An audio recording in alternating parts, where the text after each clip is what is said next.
Thank you for tuning in. This is DJ Fob Fresh from SegaShiro.com, the Sega resource, and today we're continuing our old school retro coverage. Also in port, we're looking at Fist of the North Star. This was launched on the PS2 in 2007. Alright, so let's get into this. Fist of the North Star is a competitive, traditional 2D fighter. It's produced by Sega and was developed by Arc System Works. Now, if Arc System Works sounds familiar, that's because they also built the Guilty Gear franchise. Now, amazingly, in a little short while, Arc System Works with Guilty Gear and this game really managed to build their own franchise style. This game feels like a Guilty Gear X game, but more than that, it feels like an Arc System Works game. The graphics and the presentation, they all sort of take from that, rock and roll, 2D high-def kind of look that Guilty Gear was famous for, and presents it with this anime universe.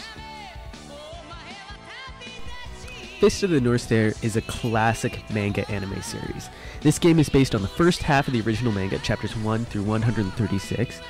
The characters are depicted as they were in the original 1980s manga, so it's kind of cool in that way. You boot up this game in 2007, and it's got this real sort of 80s classic feel and style. It's all very big, it's all very large. The sprites are gigantic, and sort of what it works to do is it gives you immediately this feeling of nostalgia, except it feels right in 2007. It doesn't feel dated at all, except for maybe their haircuts. As mentioned before, this game really sticks to its roots.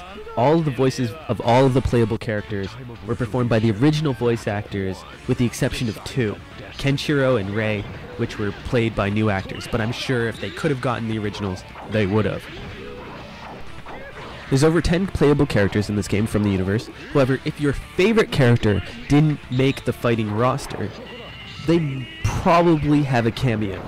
There's over 10 characters that will appear in the backgrounds, will appear at character intros, or during special moves, and it really gives the universe a full feel.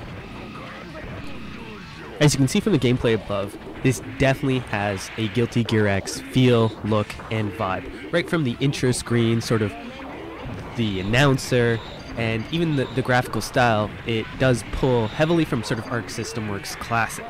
But that's not a bad thing. In fact, for a manga game to utilize that engine is a great thing.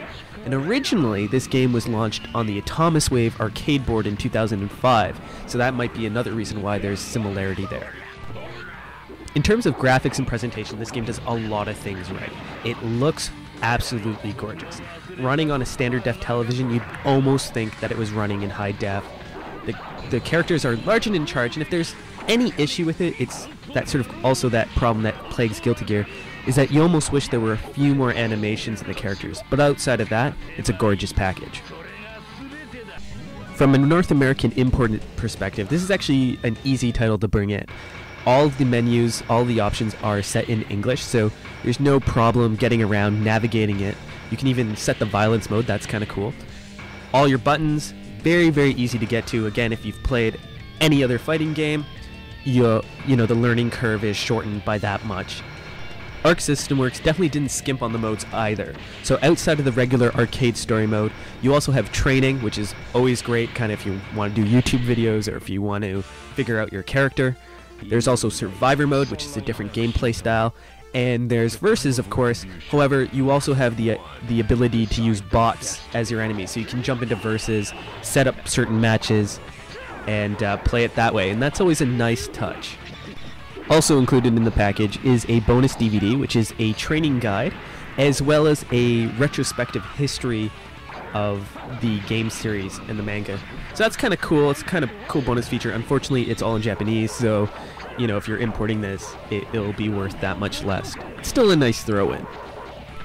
While I've made mention to the mechanics that made this similar to Guilty Gear, let's look at some of the ones that make it different. For one, you can see underneath each life bar there is a 7-star grid system, which is in the shape of the Big Dipper.